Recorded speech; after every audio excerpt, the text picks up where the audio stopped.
Hey, modern world history students. So this is unit number 7, and it's called The Rise of Totalitarian Dictators. So, in between World War I and World War II, certain countries saw the emergence of leaders who managed to get popular support, and they used that support to essentially take control over every aspect of the lives of the people of those countries. And so that happened in Russia, it happened in Italy, and it happened in Germany. And right now we are focused on Russia, and we're in between the two Russian revolutions. Remember that Russia had two revolutions. One took place in February, March of 1917, and another took place in October, November of 1917. And we're kind of in between the two of those. And really, all I'm trying to do today is set up for you what the political divisions were that existed in Russia during that period in between the two revolutions. Because you had really three political groups um, that were at work, and they all had different agendas. They all had different ideas about what they hoped would happen next. And we're going to start off with the group called the Bolsheviks. So I'm on page 7, and I'm in that little box in the upper left hand corner labeled Bolsheviks. So, who were the Bolsheviks? Well, these were a group of people in Russia. They had existed before the revolution, and they were still very active after the first revolution. And these were people whose view was that the revolution was not over. Don't get me wrong, they were happy with what the revolution had accomplished. They were happy that the Tsar was gone. They were happy that a government more representative of the Russian people was now in place. But they said that's not good enough. They wanted a more complete revolution. They wanted the revolution to continue until their goals were accomplished. And the Bolsheviks were communists. And since the Bolsheviks were communists, you kind of know what their goal was. Um, Communists want total equality in society. They want all inequalities to be eliminated, right? No more rich and poor. Everybody would be kind of on the same level. That's what communists want, and the Bolsheviks were communists. So for them, simply eliminating the czar and establishing a government more responsive to the people, that really didn't suffice. They wanted more change than that. It's a continuation of change until a communist revolution had been achieved and all social inequalities were eliminated. That was their goal. So for the Bolsheviks, the revolution is not over. It will and must continue. There must be a second revolution, one that will eliminate all inequality in Russian society. The Bolsheviks are associated with the color red. All right, red being for them the color of revolution, the spilling of blood, in the name of change, right? This radical change that they're trying to achieve in Russia. So the Bolsheviks are associated with the color red, and their leader is V.I. Lenin. Now, we'll talk more about V.I. Lenin eventually, but V.I. Lenin was one of several leaders in the Bolshevik leadership group, but he emerged as the most powerful and the most influential of them.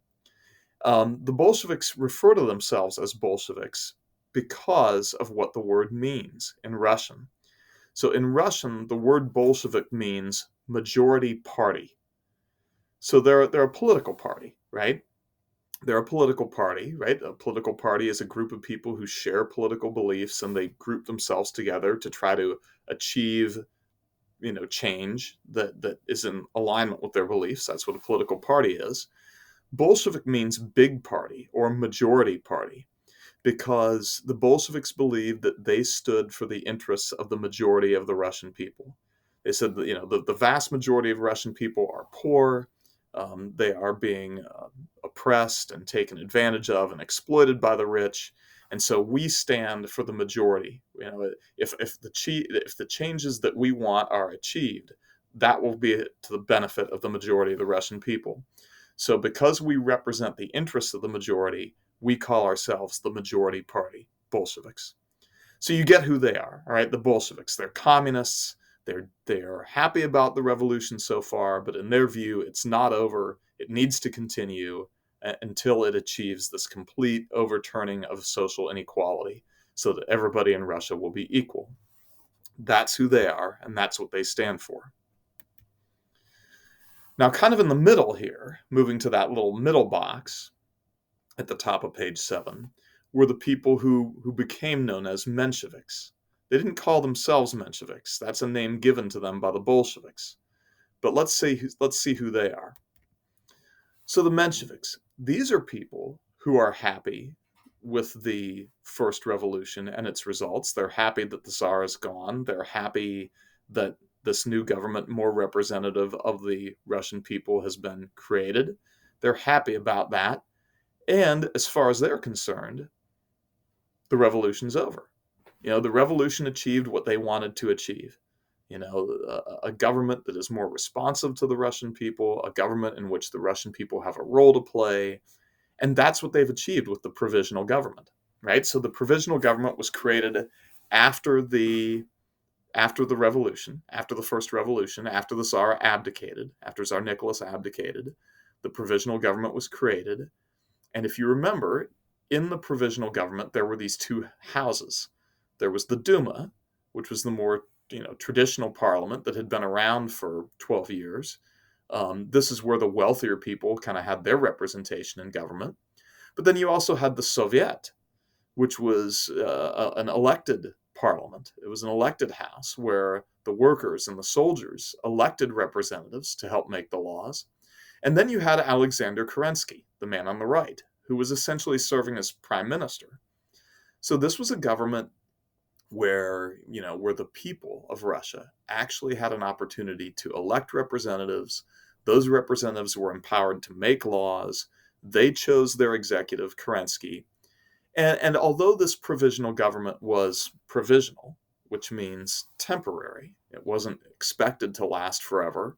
It was a government that was a temporary or emergency government put in place until they could write a constitution that would establish a more permanent government. So although this provisional government was provisional or temporary, there was a lot of expectation that the new constitution that they would write would create a similarly democratic type of government. Now, as you're going to see, they never get to write that constitution. A second revolution will take place, sweeping this provisional government out of power in October, November of 1917. So they'll never get to write that constitution or create that permanent government. But in the meantime, they're happy with what they've got, and they're happy with the direction that Russia is going. They don't, unlike the Bolsheviks, they don't feel the need to eliminate all inequality. So for them, the revolution has achieved what it needed to achieve. The Tsar has abdicated. You have a government of the people, serving the people. Again, the leader of this government is Alexander Kerensky. So as far as they're concerned, the revolution has accomplished its goals. There doesn't need to be any additional revolution. So effectively, the revolution's over. Russia can move on. Now, as I mentioned, they didn't give themselves the name Mensheviks. That's a name given to them unwillingly by the Bolsheviks. Remember, Bolshevik meant large party or majority party. Mensheviks means small party or minority party. And the Bolsheviks called them that because they said, well, if you aren't willing to take the steps necessary to eliminate inequality in society, in Russian society, then really you are just continuing to serve the interests of that small group of elite, wealthy people. And since you're not willing to take those steps, and since you're not willing to promote a communist revolution where inequality is eliminated completely, then you really are a party of the minority. You're a party of people who are serving the interests just of a small minority, a group of wealthy elites. So you guys, we're going to call you guys Mensheviks. We're the Bolsheviks, right? Because we want to eliminate inequality, we serve the interests of all the people, rather the majority of people of Russia. And you guys, since you aren't willing to do that, you guys are just Mensheviks. You represent that wealthy minority. Again, it was not a name that these people wanted. It was kind of given to them unwillingly by the Bolsheviks. And then finally, over here on the far right, we have people known as Czarists. And Czarists, you might also call them monarchists, and I think you can quickly figure out what they want. These are people who are not happy with the fact that there has been a revolution in Russia. They're very unhappy about it. Um, what they would like to do is turn back the clock. They would like to go back to the way things were before the revolution happened. Um, so they might also be called counter-revolutionaries. So a revolutionary is someone who wants change, right? A counter-revolutionary is somebody who is unhappy about the change that has taken place, and they want to go against the revolution and basically overturn the changes that happened during the revolution and go back to the way things were. Counter-revolutionaries, or sometimes called reactionaries. So these are people who obviously benefited in some way from Russia's monarchy, and they want to bring it back. They're unhappy that the Tsar has been forced to abdicate. They're unhappy that the monarchy has been overthrown. These are people who want to go back to the way things were before the revolution happened. So, of course, their leader is Tsar Nicholas II, who, remember, at that point was very much still alive. He had abdicated. He had stepped down as Tsar, but he hadn't been killed. So he was still out there. That's their leader. They want to bring him back to power. So this is kind of like Louis XVI during the first part of the French Revolution before he was sent to the guillotine. They really want to bring Tsar Nicholas II back. They want to reestablish the monarchy. So these are going to be people who are like the nobles, the wealthy elites whose wealth and power came from the monarchy. The fact that you had a monarch who awarded them the control of the land and the serfs who lived on the land. Because remember, Russia, prior to the revolution, was essentially a feudal society. So they benefited from that. That was where their wealth and power came from. Now, with the Tsar gone and the revolution achieved, all of that is threatened. They're going to lose all of that wealth and power. Also, a lot of the leaders of Russia's Orthodox Church stood behind the Tsar and supported the Tsar, and he supported them. He awarded them land and control over serfs as well. And so, the royal family, the nobles, the leaders of the church, these were the Tsarists. They're unhappy with the outcome of the revolution. They want to turn back the clock. They want to bring back the monarchy. Now, you notice that I've put this little bar across here that kind of connects the Mensheviks and the Czarists. And I don't have a picture to go along with this, so I'm just going to tell you kind of what fits in that space. As far as the Bolsheviks were concerned, the Mensheviks and the Czarists were basically the same. Now that sounds absurd to us. You say, well, wait a minute, the Mensheviks want a democratic form of government and the Tsarists want to go back to having an absolute monarchy. They're not the same at all. They're very different from each other. But as the Bolsheviks saw it, that wasn't true. In the eyes of the Bolsheviks, neither the Mensheviks nor the Tsarists were going to take steps to eliminate inequality in society. And remember, as communists, that's really the only thing they care about. From the perspective of the communists, the only goal that's worth pursuing is the goal of eliminating inequality. And since neither the Mensheviks nor the Tsarists are willing to take the steps that would eliminate inequality, as far as the Bolsheviks are concerned, the Mensheviks and the Tsarists are all on the same team. Again, sounds really weird to us, since the Mensheviks stood for democratic government and the Tsarists stood for monarchy. But looking at it through the eyes of the Bolsheviks, there was no real meaningful difference between the Mensheviks and the Tsarists. So in their view, and by the way, the Bolsheviks were committed to ending the war. The World War I is still going on, and Russia was still in it. The Bolsheviks were committed to ending the war, and the Mensheviks and the Tsarists were not. They wanted Russia to fight on. So in that way, the Bolsheviks also saw the Mensheviks and the Tsarists as essentially the same. So as strange as it seems to us to look at it that way, that's how the Bolsheviks saw it. And so the Bolsheviks refer to the Mensheviks and the Tsarists as white. They're whites together. So the Bolsheviks associate themselves with the color red. The Mensheviks and the Tsarists are associated with the color white. White was the color of the royal family, the Romanov family, the Tsar's family. And so the Mensheviks and the Czarists are lumped together by the Bolsheviks, and they refer to them as white. And there's going to be a civil war in Russia. And you know how in our Civil War, the two sides were associated with colors. The United States, the government, associated with the color blue. The rebels, the Confederacy, associated with the color gray, the blue and the gray. The Russian Civil War will be the reds versus the whites. And now, just as one last thing, I'm going to give you a basic introduction to V.I. Lenin, the leader of the Bolsheviks. Because in the end, I think you know, the Bolsheviks do achieve a second revolution in October, November of 1917, and they do take over the government, and their leader, V.I. Lenin, then became the leader of Russia's government. So just a little bit of background on him. V.I. Lenin was not born a radical. He was not, as a young person, he did not dream of overthrowing the government. That wasn't, and he wasn't a communist either. His brother was. The real radical in the family was his older brother, who was not a communist, but who definitely was a person who was more of a liberal.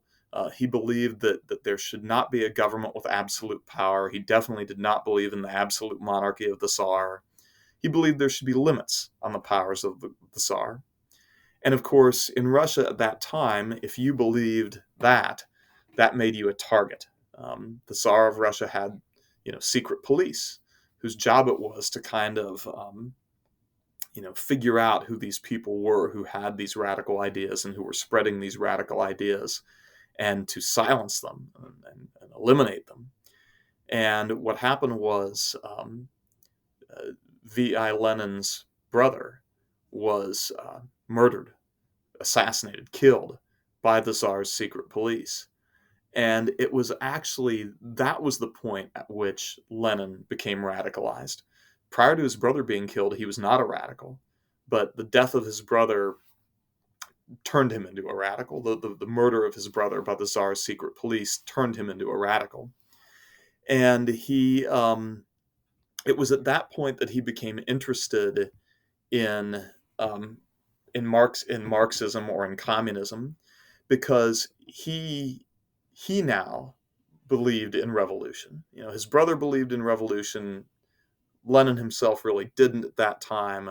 But after his brother was murdered by the secret police, now Lenin became stirred up around the idea of revolution and overthrowing the Tsar. But Lenin was kind of an intellectual guy. He wanted to have a philosophy behind this, not simply revenge, right? He wanted to have a philosophy behind this. So he began reading a lot and searching for a philosophy that advocated revolution and justified revolution. And that's when he sort of stumbled onto Marxism. He managed to get hold of some of the writings of Karl Marx, founder of communism, and he said, here it is. Here's a philosophy that justifies overthrowing the government. It gives a reason, right, for doing this. I want to overthrow this government because I'm seeking revenge for the death of my brother. But now I have a philosophy. And once Lenin bought into the ideas of communism, Marxism, he was 100% in. He became a true believer and actually began to write works which expanded on Marx's ideas.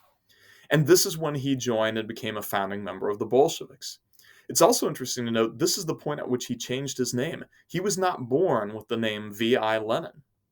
His name was Vladimir Ilyich Ulyanov.